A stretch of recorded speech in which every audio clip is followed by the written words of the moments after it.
Voici Notebook LM. Comme ce message dit, hein, vous allez tout comprendre. Notebook LM, c'est quoi? Bon, je lis d'abord ce qu'ils ont dit ici. Votre partenaire de recherche et de réflexion, basé sur les informations auxquelles vous faites confiance, est conçu avec les derniers modèles Gemini. Donc, c'est quoi Notebook LM? Ben, c'est une IA développée par Google, alimentée par une autre IA, donc Gemini. En d'autres termes, Notebook LM n'est pas une IA, mais c'est une plateforme qui est alimentée par l'IA Gemini. Vous savez, non? L'IA Gemini de Google. Donc, Notebook LM, lui, il a deux facettes. La première facette de Notebook LM, c'est d'aider les étudiants à mieux comprendre les cours. Par exemple, vous avez un cours sur PDF et vous avez du mal à le comprendre. Grâce à Notebook LM, il va facilement vous expliquer le contenu que vous avez du mal à comprendre. Vous êtes en train de suivre un tutoriel YouTube, vous avez du mal à le comprendre, ben, Notebook LM est là pour vous expliquer les détails et les détails. Ok? Donc c'est une IA qui est très très bien. Je vous le conseille les amis, c'est très bien. Donc une fois que vous arrivez sur Notebook LM, ben, vous devrez avoir un compte Google pour pouvoir travailler. Je répète et je réinsiste, c'est une IA qui va vous aider tout au long de votre parcours. Moi, en tant que professeur, j'utilise Notebook LM dans mon quotidien pour mieux apprendre et mieux savoir qu'est-ce que je dois donner aux apprenants au prochain cours. Je prends souvent les vidéos que je fais avec vous, ben, je l'emmène ici, il me fait le résumé, je lui pose des questions, non pas comme un étudiant, mais comme un professeur pour mieux savoir qu'est-ce qui n'a pas marché, qu'est-ce que je suis censé améliorer dans le prochain cours pour que les apprenants comprennent, est-ce que la formation a été bonne, est-ce que. Et vous, en tant qu'apprenant, ça va vous aider à dire, ah, tel concept, je n'ai pas compris, explique-moi le mieux, je n'ai pas compris le déploiement de Git, comment est-ce que je dois, par exemple, refaire l'exercice sur Git. Donc, c'est ça son objectif. D'accord? Par exemple, donc maintenant pour travailler, ben, vous venez tout simplement sur Try Notebook LM. Vous cliquez sur Try Notebook LM. Ben, je vais ici me déconnecter de ce compte-là. Je vais me connecter à notre compte. Voilà. Et une fois que vous cliquez sur Try Notebook LM, vous allez arriver sur cette interface-là. Si c'est votre première fois, vous n'aurez pas un notebook récent. Les notebooks récents, ce sont les notebooks avec lesquels j'ai eu à travailler. Par exemple, je vais supprimer celui-ci. Voilà. Ok, vous voyez que quand c'est votre première fois, vous allez arriver sur cette interface. Bienvenue dans Notebook LM. Bon, Notebook LM a aussi été créé en tant que PWA. Google a pensé à ça, il a créé une version de Notebook LM en PWA. PWA, c'est quoi? C'est une application que vous pouvez, c'est un site web que vous pouvez installer comme application dans votre ordinateur, comme par exemple la plateforme que vous avez de cours. Donc, pour reconnaître un PWA, ben, nous avons celui-ci. Vous voyez là où ma souris se positionne, ce petit truc d'ordinateur. Donc, si vous voulez installer Notebook LM directement sans plus passer toutefois par Google, ben, il vous suffit de cliquer ici et vous cliquez sur Installer. Les amis, il va automatiquement l'installer dans votre ordinateur. Donc là, vous n'aurez plus besoin de pouvoir avoir accès à ça. Ok. Maintenant, une fois que vous êtes à nouveau sur GitHub, sur Notebook, vous vous êtes inscrit, ben vous venez sur créer un notebook. Ok, vous allez tomber sur cette interface. Lorsque vous cliquez sur créer un notebook, vous allez tomber sur cette interface où ici on vous demande d'importer les ressources. Donc, comme j'ai dit tout à l'heure, vous pouvez importer les documentations, vous pouvez écrire du texte, importer même peut-être analyser un site web ou bien une vidéo YouTube. On est d'accord? Même des images, des PDF, on vous dit ici, type de fichier prise en charge, PDF, texte, Markdown, par exemple un audio que vous voulez analyser, comprendre, etc. et autres. Mais si ça se trouve dans votre ordinateur, vous le sélectionnez à ce niveau-là. Maintenant, si vous avez par exemple un Google, dans les dossiers, par exemple, vous avez un truc de Google Slide, par exemple les ateliers, etc. qui sont tous dans Google Slide, que vous voulez analyser, ou bien Google Doc, vous avez ici. OK? Ensuite, ici, vous avez les liens. Dans le sens, si vous voulez analyser un site web ou bien une vidéo YouTube, ben, vous le collez ici. Et enfin, vous avez ici du texte. Par exemple, quelqu'un vous envoie un message que vous avez du mal à décoder, vous avez du mal à comprendre, ben, vous pouvez venir le coller ici et Notebook LM va vous aider à mieux le comprendre. On est d'accord? Voilà. Maintenant, nous, ce qui nous importe, ce sont les vidéos YouTube. Donc, je vais cliquer sur YouTube et je vais... Oui? Oui. En tant que version gratuite, vous ne pouvez pas importer. Regarde, quand je viens ici, pour la version gratuite, vous avez une limite de ressources de 50. Ça veut dire que vous ne pouvez importer par projet, vous ne pouvez importer que jusqu'à 50 fichiers. Non, par projet. C'est-à-dire à chaque fois que tu ouvres un nouveau projet. Dès que tu commences, vous voyez tout à l'heure, on était sur, je vais effacer ça. Je vais revenir ici. Vous voyez ici, créer un notebook. Donc, je peux supprimer ça. Ok, vous voyez donc, quand vous venez sur créer un notebook, donc à chaque fois que vous créez un nouveau book, il vous donne jusqu'à 50 fichiers à uploader. C'est-à-dire que vous pouvez téléverser jusqu'à 50 fichiers. Maintenant, si vous payez, ben, là, vous passez au-delà de 50. Ça veut dire plusieurs. Mais la gratuité, c'est ça. C'est bon? Ok. Donc, on était ici. Donc, je viens sur YouTube. OK? Donc, là, on vous demande de coller l'URL de YouTube. Vous pouvez coller même jusqu'à 5, 6, 7 liens YouTube. Si, par exemple, parce que vous voyez, par exemple, j'ai des vidéos sur YouTube qui sont des séries. C'est-à-dire où il y a partie 1, partie 2, partie 3, partie 4. C'est-à-dire que c'est toute une playlist d'un atelier. C'est peut-être 3, 4, 5 parties. Et vous voulez avoir toute l'explication de ça, ben, vous pouvez le coller ici pour avoir l'explication de tout l'atelier ou bien de chaque partie auquel vous voulez juste comprendre. Par exemple, ici, hein, on ne va pas aller loin. Je vais prendre par exemple le cours qu'on a fait avec vous sur, je vais me rendre sur TechnoDev officiel. Je vais prendre le cours qu'on avait fait avec vous ici. C'était quoi déjà?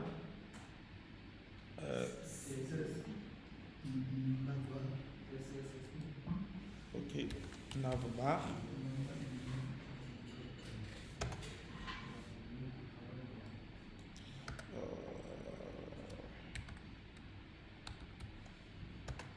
Bon, c'est pas grave, je vais me rendre sur les playlists. Je ne sais plus trop le nom que j'avais mis ça. Ça. Voilà, CSS pour les débutants. C'est ça, non? Créer une navbar.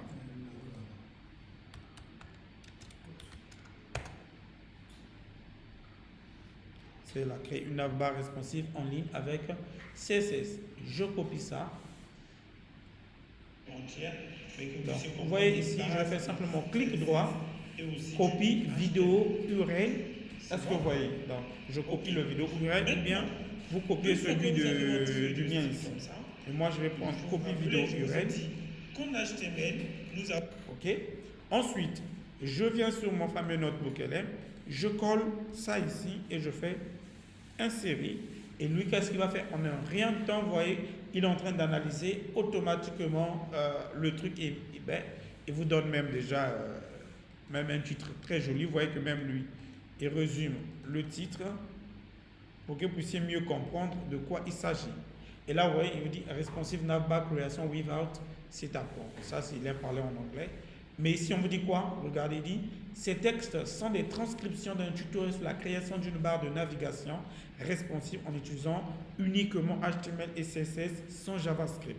L'instructeur explique les concepts fondamentaux, il commence à parler, tels que les classes, les propriétés comme background column, le display flex, margin, etc., etc. Il détaille également, c'est à vous de lire si vous êtes vraiment des lecteurs. Ensuite, ben, vous pouvez venir maintenant ici, commencer à écrire, donc lui dire les endroits que vous n'avez pas du tout compris. Je vais prendre un exemple très, très simple. Il dit, explique-moi, ok, explique-moi le display flex. Puisqu'on a utilisé ça. Je dis, explique-moi le display flex. Vous tapez sur entrée, il va vous expliquer c'est quoi réellement un Display Flex. Vous voyez ici, on dit la propriété CSS Display Flex est essentielle pour l'alignement et la description des éléments dans une page. Voici une explication détaillée dans son rôle. Donc, il se met à vous expliquer tout ce dont vous n'avez pas du tout compris. Et là où il a mis les 1 ici, ça veut dire que c'est là où moi, ce sont mes paroles à moi. Donc, les paroles de l'instructeur. C'est ce que l'instructeur propose. Est-ce que vous comprenez? Voilà. Si vous êtes lecteur, bon, j'ai trop zoomé. Je vais dézoomer légèrement. Ok, donc c'est à vous de lire. Donc partout où vous n'avez vraiment pas du tout compris, vous lui posez la question, il ne va pas sortir du cadre de la vidéo. Il va rester exactement sur ce que parle de la vidéo, mais vous expliquer petit à petit et petit à petit. Autre chose aussi, ben, vous avez la possibilité pour mieux vous orienter dans le cours, de créer ce qu'on appelle par une carte mentale. La carte mentale, c'est comme un arborescence qui va créer pour vous orienter à mieux vous situer. Par exemple, je vais cliquer sur carte mentale. Regardez. Et le temps qu'il est en train de créer la carte mentale, vous avez une autre possibilité, ben, c'est de faire ce qu'on appelle par un résumé audio. Le résumé audio ici, c'est quoi? En fait, c'est deux ou trois IA qui va générer ici en audio. Ce seront comme vos professeurs qui vont faire le résumé de tout le cours de 2 heures que vous avez vu. On va y revenir tout à l'heure. Donc, vous voyez que ici, je crée une carte mentale. Il vient de me créer cette carte mentale. Est-ce que vous voyez?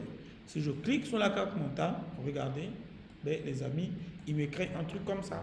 On dit création d'une barre responsive, ça c'est le grand pas. Et on vous dit base. Donc, il vous donne ici d'abord la première des choses. Vous avez besoin d'avoir des bases de HTML et de CSS.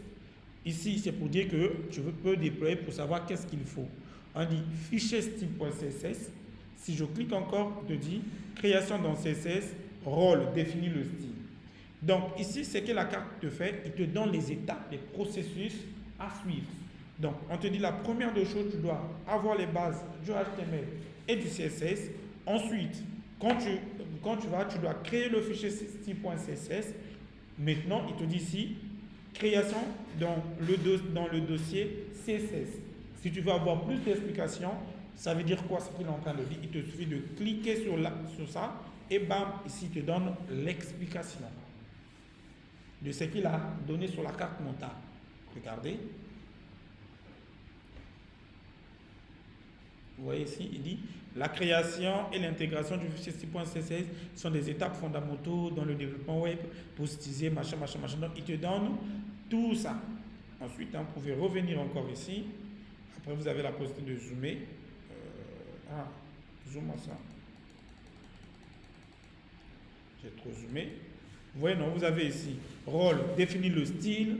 Ensuite, vous avez ici HTML, compte CSS. C'est quoi HTML? C'est quoi utiliser des classes? Vous voyez, non? Utilise des classes. Il va expliquer, comme j'ai dit, si vous cliquez, définition, petit objet contenant des propriétés, rôle, styliser, décorer la page, exemple de classe. Vous voyez qu'il vous donne même des exemplaires, propriétés. Si vous voulez aller plus loin, il vous suffit de cliquer dessus pour avoir des explications plus détaillées. Vous avez toute cette carte mentale avec vous. C'est bon, les amis? Vous pouvez même, si vous voulez, le télécharger, cette carte mentale, pour mieux vous orienter. Vraiment, dites merci à Google qui a fait un travail aussi énorme et vous l'offre gratuitement. Ça, il faut dire merci. Ok. En disant ça, vous voyez, non? Voilà. Aimer leur truc, ça leur permet de savoir que vous aimez leur application. Même si vous n'aimez pas mes vidéos, au moins aimez Notebook LM. C'est important. Ok. Donc, maintenant, en dehors de la carte mentale, vous avez donc, comme j'ai dit tout à l'heure, le résumé audio que vous pouvez faire qui va permettre à 2 IA de pouvoir faire. Vous avez aussi résumé vidéo. Vous générez pour vous une vidéo explicative présentée par l'IA en anglais. Bon, pour l'instant, c'est d'abord en anglais, mais vous pouvez venir sur générer aussi un audio ici. Donc, vous voyez que vous avez tout ça avec vous. Vous avez ici les rapports. Donc, quand vous cliquez sur les rapports, vous avez document de synthèse. Il vous dit quoi? Il va générer un syntaxe de tout le contenu pour vous expliquer un peu plus mieux. vous pouvez venir sur, pour vous étudiants, vous venez sur guide d'études. Ce qui va faire quoi? Il va vous donner la procédure d'apprentissage. Comment est-ce que vous pouvez mieux apprendre cette vidéo-là en fait? Le contenu plutôt de la vidéo. Est-ce que vous comprenez? Ensuite, vous avez ici questions fréquentes. Là, c'est une session de questions-réponses. Donc, il va poser des questions. Lui, c'est lui, hein, comment on appelle ça? Il va répertorier comment on appelle ça? Les questionnaires les plus difficiles de la vidéo et il va vous donner les réponses.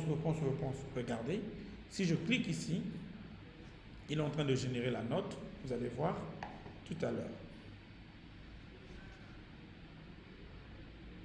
Donc là, je lui ai demandé de faire vidéo, audio et trucs en même temps. Ça va prendre déjà mon temps. Ok, donc vous avez au moins compris, voilà. Au moins l'essentiel CSS, le questionnaire a été généré.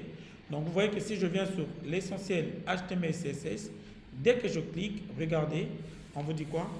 Première question, les réponses enregistrées sont en lecture seule. On vous dit qu'est-ce que le HTML et le CSS et quelle est leur relation? Il vous donne le HTML, il vous explique. Ensuite, il vous dit comment gérer les espacements et l'alignement en CSS. Il vous explique. Comment créer une barre de navigation? On vous dit en parenthèse nav et inclure le logo. Tout ça, il vous explique. Qu'est-ce qu'un bouton burger?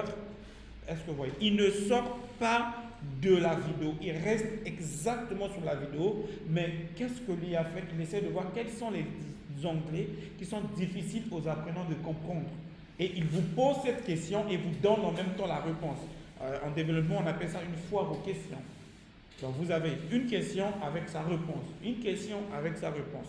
Vous voyez que grâce à cette méthode BookLM, si vous êtes fan de la lecture, ben vous allez facilement apprendre.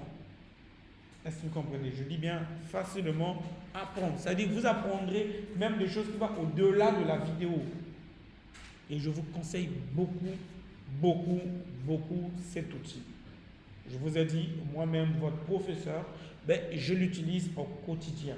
Et pourquoi pas vous, les apprenants? Vous comprenez? Vous avez tout ça avec vous. Toutes les explications avec vous. Donc, ça ne coûte rien de lire, lisez. Voilà. Vous ne voulez pas suivre une vidéo de 2 heures du temps, au moins lisez au moins. C'est pas ça? C'est important. Bon, en attendant, là, vous devrez attendre la génération de la vidéo et de l'audio. Comme j'ai dit, ce sont des IA qui vont faire le résumé visuel de tout ce que la vidéo a parlé, de navbar, etc. Vont beaucoup vous expliquer. Donc, il faut attendre. Ça peut prendre quelques minutes. Il faut juste rester patient.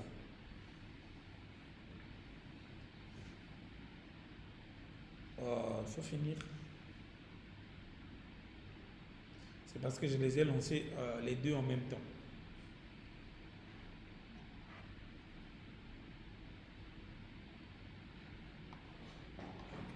Bon, en attendant que les vidéos sont en train d'être générées, moi je vais couper la vidéo. Donc, dès que ça finit, il vous suffira juste de cliquer sur l'audio pour écouter l'audio. Ça sera en français. Hein. Dès que vous cliquez sur l'audio, vous pouvez écouter l'audio et aussi regarder la vidéo une fois que c'est fini.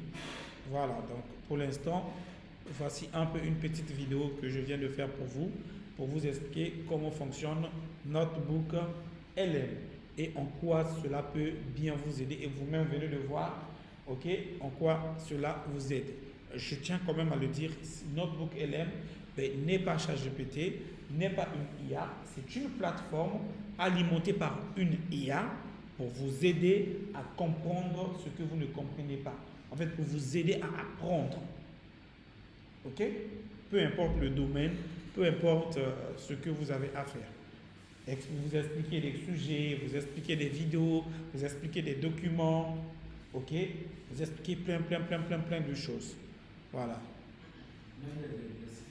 Oui, même les exercices, vous pouvez donner, par exemple, vous en avez en PDF, vous lui donnez, vous lui dites, je ne comprends pas comment résoudre cet exercice.